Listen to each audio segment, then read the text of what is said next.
और अगर आप इनका घर और हालात देखोगे, यहाँ के आसपास के लोगों के, पक्की छतें नहीं है लोगों के पास। दिल्ली है देश की राजधानी और हालात क्या है ये आपको बताना जरूरी है। जो घटना हुई वो कितनी डरावनी है इसके विजुअल्स आप लोगों ने देखे, हम लोगों ने भी देखे। जब तक उसके अंदर जान थी तब तक वो गुंडा चाकुओं से उस पर हमला करता रहा, और जब वो उसकी जान भी निकल गई तो उसने पत्थर से उसको कुचल कुचल के मार दिया। जब मैंने इनके पिताजी से बात हुई, मेरी इनकी पहले भी बात हुई थी,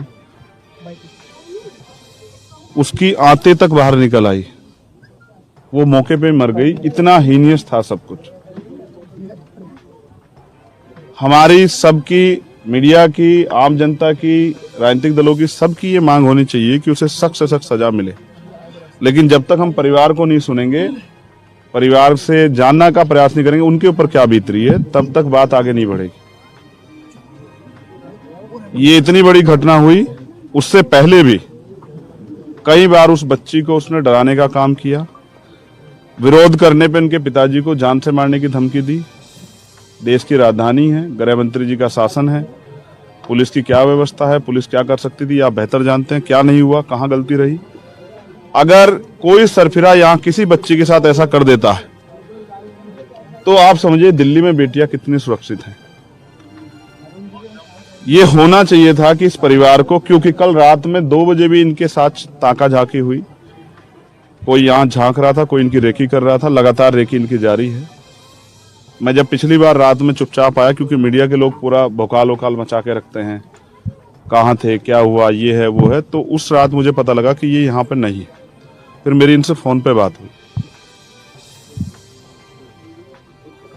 क्योंकि यहाँ पर ज्यादा लोग इनसे तमाम तरह के सवाल कर रहे थे। ये क्योंकि आम कॉमन आदमी है, इनको सिर्फ रोटी रोजगार, अपना परिवार, इसी से मतलब है, अपने गांव उससे। ये थोड़ा घबरा गए और यहाँ से दूर हट गए। फिर ये वापस लौटे। जैसे वापस लौटे, हमारी यूनिट यहाँ लगी हुई थी, तत्काल हमारे लोग आए, हमने फिर इनसे वार्ता की और हम इंतजार कर रहे थे कि बहुत सारी जो पुलिस की इन्वेस्टिगेशन है उनके बारे में हमें जानकारी मिल जाए, क्योंकि हमने यहाँ के अधिकारियों से बात की थी कि भाई इसमें और कितने लोग हैं, क्या अकेले आदमी ने इतना साहस किया है, उसके और भी सहयोगी थे, अगर सहयोगी थे तो उनको क्या खोजा गया है, क्या इसको रिमांड पे लेकर उससे पूछताछ की गई है। ऐसी कोई भी जानकारी हमें नहीं मिली। अब परिवार की एकमात्र मांग ये है कि उसको फांसी की सजा, हीनियस क्राइम है, सरकार फास्ट ट्रैक कोर्ट में मुकदमा चला के उसको फांसी की सजा करे। ये न्याय के प्रति ये होना ही चाहिए, जिससे कि अपराधियों में डर पैदा हो। आज के अपराधियों में डर खत्म हो गया। ये पहला मामला नहीं, चाहे हमें याद हो निर्भया का मामला, चाहे हमें नागल का मामला याद हो, जो नागल में 9 साल की बच्ची के साथ हो, चाहे ये वाला मामला याद हो। इन सब मामलों में जितना अपराध किया जा सकता था उससे भी ज्यादा अपराध करने का प्रयास किया गया। अच्छा है कि पुलिस ने उसको त्वरित गिरफ्तार किया। भीम आर्मी के लोग भी उसको ढूंढने का प्रयास कर रहे थे कि वो मिल जाए, लेकिन वो हमसे पहले पुलिस के लोगों को मिल गया। अदरवाइज हम अपने आप जानकारी हासिल करने का प्रयास करते कि उसके साथ और कौन कौन लोग शामिल थे। अब हमारी कई और मांगे हैं। जो हालात हमने आगे देखे, क्या न्याय एक दिन में मिल जाएगा आप और मैं ये सोच लें, या 1 महीने में मिल जाएगा, ये भी संभव नहीं है। तो न्याय मिलेगा कब? न्याय मिलेगा जब कोर्ट में एक अच्छा बेहतर वकील खड़ा होकर इस केस को लड़ेगा। जो गवाह हैं इस मामले के, वो ईमानदारी से गवाही देंगे, उनके पूरे डर नहीं होगा और परिवार सुरक्षित रहेगा। वो इस हौसले में रहेगा कि वो खड़ा होकर इस लड़ाई को लड़ सके। मैं समझता हूँ जैसा उनका घर है और जिनके हालात हैं, मुझे तो लगता नहीं उनकी पत्नी बीमार है, वो इस लड़ाई को लड़ पाएंगे।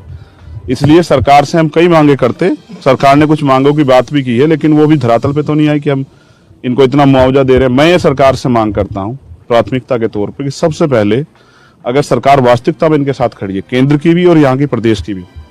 मैं तो ये सोच रहा था कि मैं तो सहारनपुर से आता हूँ, मैं अपनी पार्टी का अकेला आदमी जिसको सारे देश में घूम घूम कर लड़ाई लड़नी पड़ती है। मैंने बीच में आने का प्रयास किया तो ये नहीं थे यहाँ।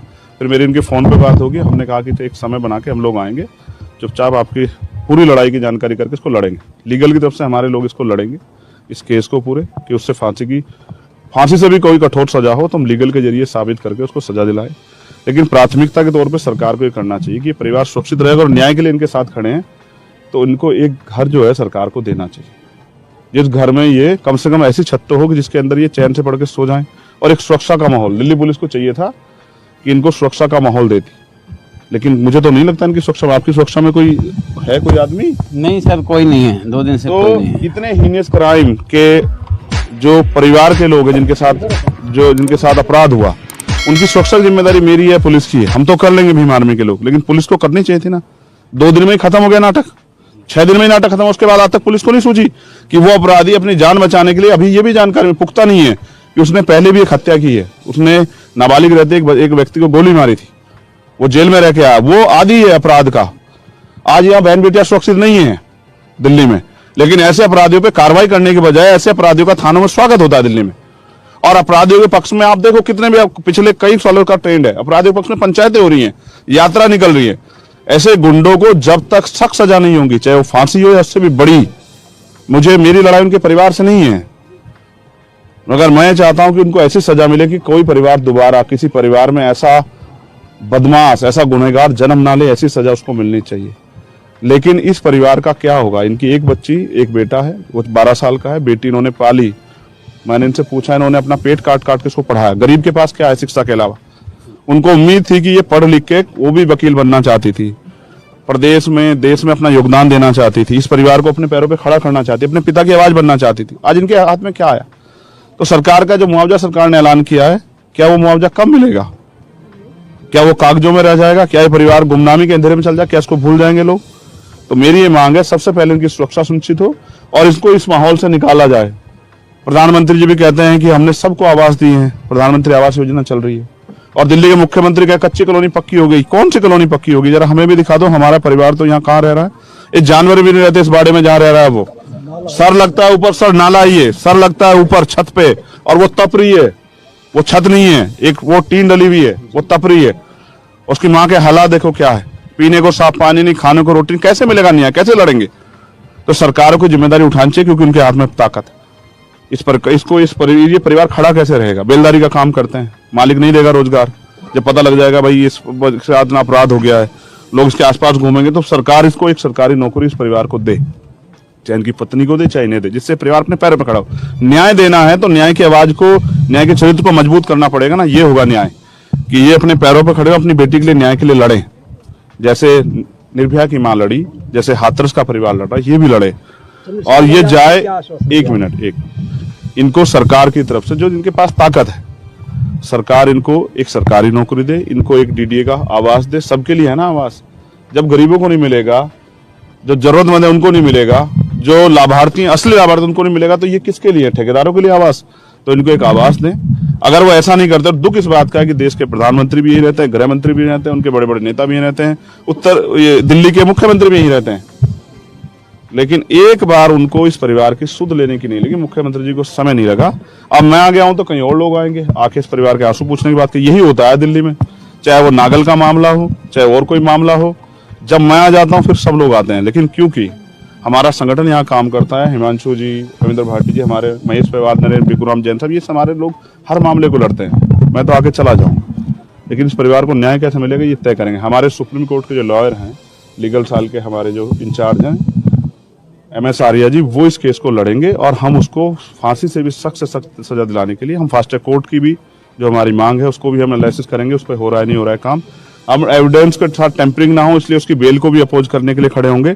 और उसके जो सहयोगी साथी जिन्होंने इसमें उसका हाथ बटाया, हम प्रयास करेंगे कि इसकी जांच हो, उसको रिमांड पे लेके इसकी फेयर इन्वेस्टिगेशन हो, जिससे कि उसके आरोपी साथी ना बचे। हम प्रयास करेंगे ये व्यक्ति अपने ये परिवार अपने पैरों पर खड़ा रहे। इसलिए हम मुख्यमंत्री का भी घेराव करेंगे कि वो इनको एक सरकारी आवास और एक सरकारी नौकरी दें और इस परिवार के लिए सुरक्षा की व्यवस्था करे दिल्ली पुलिस। तो इसके लिए हम जल्द मुख्यमंत्री आवास का घेराव करेंगे और यहाँ के जो और नेता हैं, केंद्र के मंत्री, उनके आवासों का भी घेराव करेंगे। हम अपने परिवार को अकेला नहीं छोड़ेंगे, क्योंकि जिनका पॉलिटिकल टूरिज्म होना था उनका हो गया है। और हमने हर केस में ऐसा ही देखा। आपको याद है हाथरस के मामले में कौन गया? 1 महीने के बाद कभी किसी ने नहीं पूछा। जब मैं 1 साल बाद उनके परिवार के पास गया तो मैंने देखा 1-1 फुट के गड्ढे और कूड़ा चढ़ा दिया उनके मकान तक। एक रात रुक के मैंने और हिमांशु जी ने वो हटवाया। हम लगातार लड़ते रहते हैं और हमारा एक काम, हम अपने काम को करते रहेंगे और हम अपनी ड्यूटी को अदा करेंगे और हम इनके साथ खड़े हैं, कानून की लड़ाई लड़ने में भी, इनकी रक्षा सुरक्षा के लिए भी, और इनको वास्तविकता में अधिकार मिलने चाहिए बुनियादी, चाहे वो आवास हो, चाहे वो नौकरी हो, चाहे इस परिवार सुरक्षा, उसके लिए भी हम लोग लड़ेंगे। सड़क पे ही हमारी जिम्मेदारी।